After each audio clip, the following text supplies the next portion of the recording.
We're talking Oregon State Beavers today on Sharpen the Point. 2024 was a 5-7 record. Missed the bowl game. Head coach Trent Bray enters his second season. He's making some changes. He's going to be the defensive coordinator again, going back to his roots. In addition to being the head coach, that does raise some question marks, but it can be successful, i.e. Andy Reid being the play caller and the head coach. Offense coordinator Ryan Gunderson is going to return for his second season. Quarterback-wise, Giovanni McCoy and Ben Goldbranson split time starting last season, and they both depart. They were each awful and will not be missed whatsoever, with neither holding a positive touchdown to interception ratio, highlighting just how poor they were. In comes Malik Murphy from Duke to replace them. Gunderson, he wanted him previously, like the prior season, and he ended up going to Duke instead. He had a strong season with the Blue Devils with nearly 3,000 passing yards, 28 total touchdowns. He's not necessarily a runner, but Murphy is big at 6'5", 240. He can make some plays around the goal line with his legs, but he has an absolute cannon for an arm. He needs to harness that, get on the same page with the wide receivers. As we saw in the spring, he had some overthrows because he was just unleashing balls. Getting his timing down with the wideouts is going to be a key.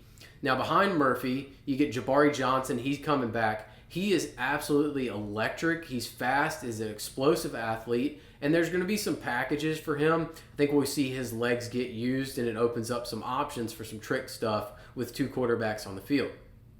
Running back-wise, the return of Anthony Hankerson is going to be massive for this unit as a whole, as this offense is a run-first system, and he is a quality back capable of handling a heavy workload. Last season, he accounted for over 1,200 yards and 15 touchdowns leading the team, and given how poor the pass game was, it was no surprise that he found efficiency tough to find in the back half of the season.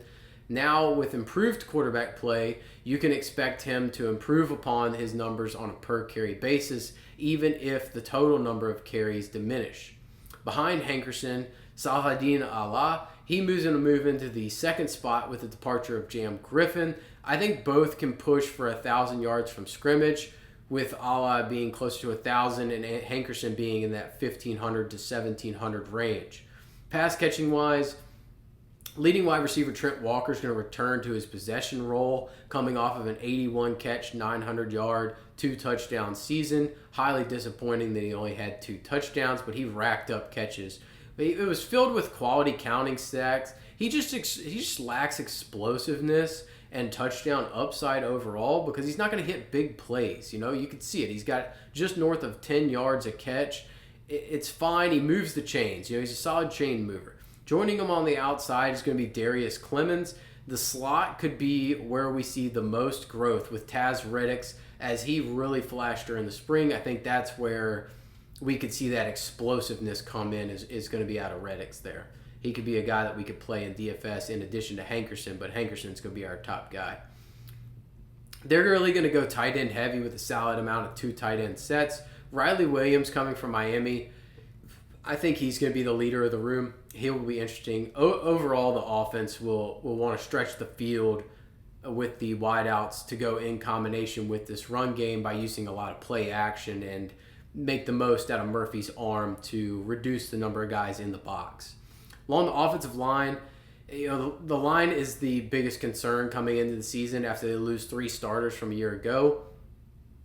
The addition of Josiah Timateo from Nevada, he's going to help as he can step right into a starting role. And there are a lot of young faces and guys who need to get healthy from injuries last year. Upwards of 10 guys along the line sat out late in spring, and that cost them valuable time to acclimate and know exactly what their starting unit is going to be. Defensive line-wise, Nico Taylor's back, and things really started to click for him a year ago. His ability to rush the passer is going to be key for them getting pressure. And then starting defensive tackle Thomas Collins, he needs to make a jump after showing flashes a year ago. I think he can be a impact guy in that 3 technique spot. Nose tackle Tavita Pomea, he passes the eye test on the inside. He looks more comfortable this season as he grows into the role. He is a mountain of a man. He can just fill gaps up front and take on those double teams to let the second level be loose there. They have quality depth at the defensive line. That's an issue, as they're going to need to stay healthy, or the young guys will need to improve in order for this unit to reach the peaks that it can be. The line overall looks a lot better. Getting to the passer was an emphasis in the spring, and overall the O-line was thin in the spring. So the question is the pass rush actually better, or was the line play just bad with all the guys sitting out? Linebacker-wise, the interior linebackers are going to be the key to the defense, as they lost two quality guys in Melvin Jordan. He went to Georgia Tech, and Isaiah Chisholm. He went to UCLA. But Dexter Foster grew a ton over the past year, and Rajon Davis, he comes from USC. He's going to be a quality addition to the room. I think he's going to play right away, step right into a good role, and be a great player for them. Defensive back, returning safety Skylar Thomas. He led the team in tackles and pass breakups a year ago. He should be the vocal leader of this relatively experienced unit, given the losses of Jaden Robinson and Andre Jordan. True freshman corner Trey Glasper. He turned heads in the spring after early enrolling. I think he can push for playing time right away and be a guy that they can build upon for years to come. Looking at the schedule and outlook for the season, swarming defense should return with Bray back in charge of the defense, and that's really going to help them, as they need to create havoc and turnovers to set the offense up for success. The offense should be better passing the ball. I think it's fair to say it will be better with Murphy under center, while the run game's still poised to be solid, just building off of what they did a year ago, especially with the nice 1-2 punch they have. And ultimately, the offense is going to come down to how well the line plays. We're just not sure. They're going to be able to run it. It's just a question of how big a holes are they going to have. They open the season with Cal at home. They have a ton of turnover at Cal. It's a coin flip, but I think it's a legit shot to win this game. I would lean win. I think Cal's got a lot of issues with how much turnover they have. There was a lot of issues with the coaches they brought in. Fresno State, I think this is a coin flip. I don't think Fresno State's as good as they have been. I think you win that game as well. At Texas Tech, that's a tough game. Texas Tech has spent a ton of money to be really good, and I think that's just a beatdown over there. Just be careful with the tortillas. We saw some guy, Jimmy Horn specifically last year, get hurt slipping on a tortilla with Colorado playing at Texas Tech. At Oregon, rivalry game. Ducks have just expanded. They're on a different level right now. I don't think that game's in play, especially on the road.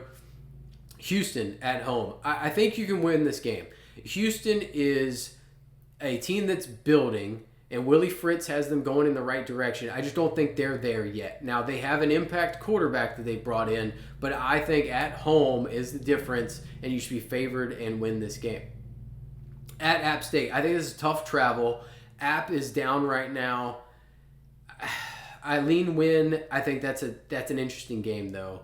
That's a tough one. Going to Boone from Corvallis, it's like Boone, North Carolina is literally the Corvallis of the East Coast, I swear. Wake at home, you're in it with a shot. It's going to be two great run games. Damon Claiborne, heck of a running back. He's very much the Anthony Hankerson of the ACC. That's a coin flip for me. Lafayette win. Glad you got a easy win game on the schedule. And then we have the interesting scheduling conundrum of getting Wazoo at home and at Wazoo to end the season. I think you split with them, given the Ben Arbuckle departing, John Mateer departing. I would hope you split with them. Otherwise, you're losing both. I don't think you take both against Wazoo. And then you get Sam Houston. You got to expect to win that game, especially at home. And then at Tulsa, I would expect to win that game. And then you close out at Wazoo. I think that's the game you lose. I expect overall this team to be improved from a year ago. And while there are two particularly tough road games early, a bowl game should be the goal. And I think you can accomplish that. And that's going to be a successful season with something being built with an actual conference coming into play next year.